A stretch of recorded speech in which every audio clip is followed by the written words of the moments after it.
Om Swastiastu. Assalamualaikum warahmatullahi wabarakatuh. Salam sejahtera untuk kita semua. Salam Namo Buddhaya. Selamat malam, handai tolan, para sahabat, rekan-rekan, dimanapun Anda berada, para penonton channel YouTube saya dan juga para pendengar channel podcast saya.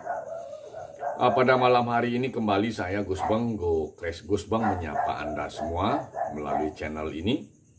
Karena sudah lama, 1 bulan lebih mungkin saya tidak membuat vlog, tidak membuat konten di channel YouTube dan podcast ini. Karena berbagai aktivitas yang cukup menyibukkan saya beberapa bulan ini. Malam hari ini kembali saya menyapa Anda semua. Semoga apa yang saya bahas malam hari ini bisa bermanfaat untuk kita semua. Tentunya tidak terlepas dari hal yang menjadi intens saya, baik itu hal yang berkaitan dengan administrasi negara atau administrasi publik, politik, dan pemerintahan.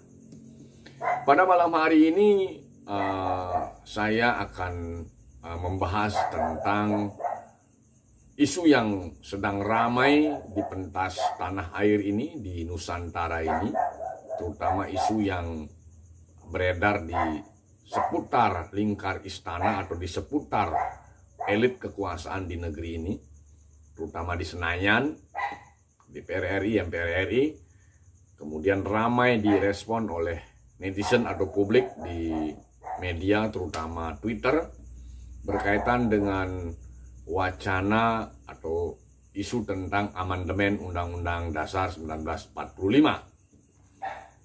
Nah, cerita di sosial media dan media mainstream membahas tentang bagaimana elit partai politik di negeri ini melakukan komunikasi politik yang ditengarai bahwasannya ujung daripada komunikasi itu kemungkinan akan diduga akan dilakukan amandemen Undang-Undang Dasar 1945. Kemudian hal tersebut direspon oleh masyarakat atau netizen. Yang saya tangkap ada pro dan ada kontra, termasuk kelas menengah yang ada di negeri ini. Lalu berkaitan dengan wacana tersebut, bagaimana respon publik, bagaimana pendapat kita, bagaimana pendapat saya.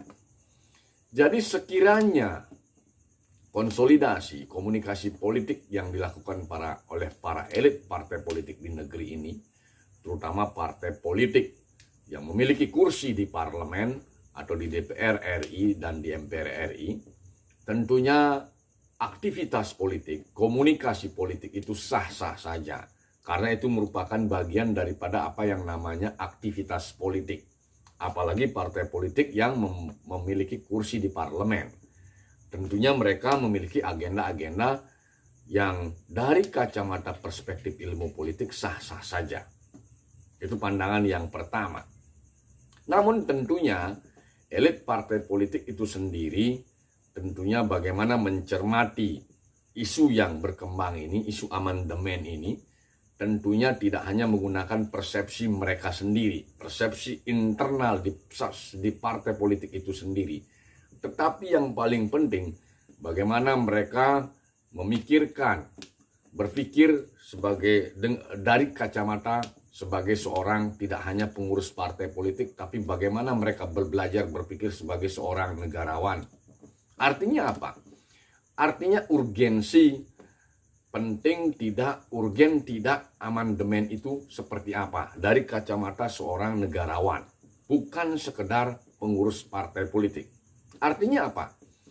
Ketika dia ada isu tentang amandemen, sebelum kita masuk ke dalam substansi apa saja yang akan diamandemen, paling tidak elit-elit itu, beliau-beliau yang menjadi pengurus inti partai-partai politik yang memiliki kursi di parlemen itu berpikir sebagai seorang negarawan.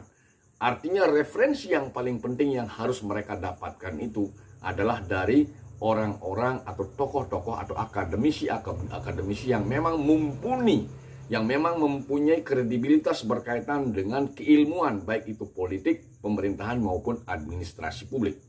Itu referensi yang harus mereka tangkap tanpa mengabaikan apa yang menjadi aspirasi publik. Bottom up dan pendekatan menggunakan perspektif akademis. Itu yang perlu mereka cari tahu.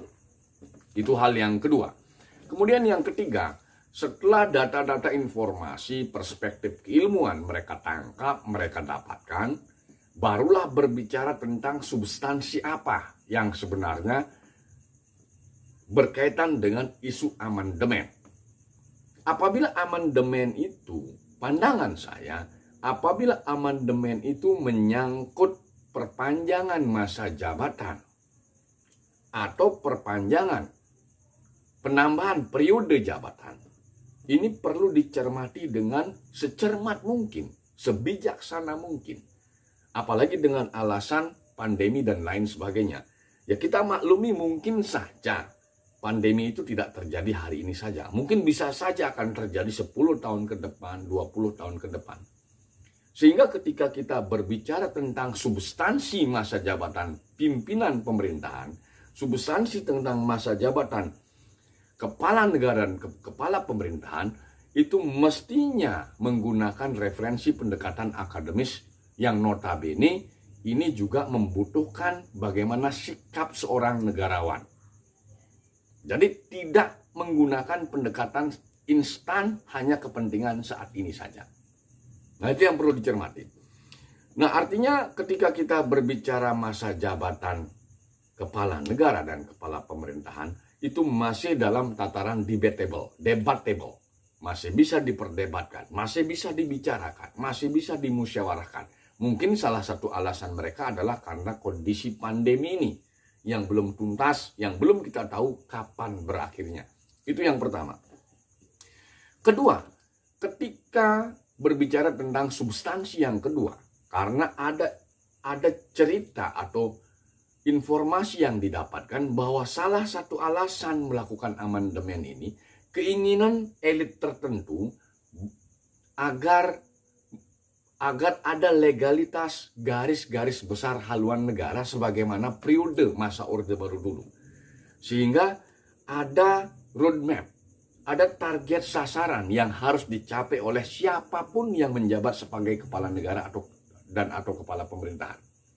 Nah, kalau substansi yang kedua ini, yang berkaitan dengan keberadaan adanya legalitas garis-garis besar haluan negara bagi siapa saja yang menjadi kepala negara dan kepala pemerintahan, itu sangat pas, sangat tepat. Karena memang sepengetahuan kita, keberadaan GBHN yang namanya dulu GBHN pada masa Orde Baru itu sangat penting sekali barang itu ada pada masa ini. Sehingga siapapun yang menjadi kepala negara, ada target yang harus mereka capai. Kalaupun mungkin dalam perjalanan ini nanti ada pergantian tongkat estafet kepemimpinan, tetap mau atau roadmap itu menjadi patokan siapapun yang menjadi pimpinan pemerintahan atau pimpinan negara. Nah itu hal yang ingin saya sampaikan berkaitan dengan wacana atau rumor atau isu yang sedang ramai diperdebatkan di sosial media, terutama di media Twitter, berkaitan dengan wacana amandemen Undang-Undang Dasar 1945. Jadi kesimpulan saya, sepanjang itu untuk kebaikan negara bangsa, dalam rangka menyusun sistem ketatanegaraan yang lebih baik, kenapa tidak? Namun dengan catatan, kacamata yang digunakan oleh para elit partai politik ini tidak hanya menggunakan pendekatan politik, tetapi juga harus didasari oleh pendekatan akademis dan sebagai seorang negarawan. Jadi tidak serta-merta seujug-ujugnya mengkultuskan seseorang. Atau bahasa lainnya mungkin saja wacana ini untuk menggulkan kepentingan-kepentingan pribadi atau kelompok tertentu. Artinya saya pribadi tidak alergi dengan wacana amandemen ini sepanjang memang untuk kepentingan negara bangsa. Apalagi sekiranya berkaitan dengan substansi keinginan untuk mewujudkan adanya garis-garis besar haluan negara yang baru. Nah mungkin itu hal yang bisa saya sampaikan pada malam hari ini. berkaitan dengan isu wacana amandemen terhadap Undang-Undang Dasar 1945. Harapan saya, harapan kita semua mungkin sama, sangat berharap para elit-elit partai politik yang menjabat sebagai pejabat negara di Senayan atau di DPR RI, di MPR RI itu, termasuk di DPD RI, benar-benar mempertimbangkan demi untuk kepentingan negara bangsa, demi untuk kepentingan rakyat secara mayoritas, sehingga kita ke depan memiliki sistem ketatanegaraan yang lebih bagus. Tentunya rakyat pasti akan memberikan dukungan yang baik apabila memang itu semata-mata demi untuk kebaikan kita bersama. Mungkin itu hal yang bisa saya sampaikan berkaitan dengan wacana tersebut. Dari Bali, saya sampaikan selamat malam. Semoga apa yang menjadi target kita bersama untuk mewujudkan negara yang lebih baik, negara menjadi maju, bisa diwujudkan dengan semaksimal mungkin. Akhirnya vlog pada malam hari ini, channel pada malam hari ini saya tutup dengan menyampaikan Prame Santi. Om Santi Santi Santi Om. Assalamualaikum warahmatullahi wabarakatuh. Salam sejahtera, salam, salam, namo buddhaya.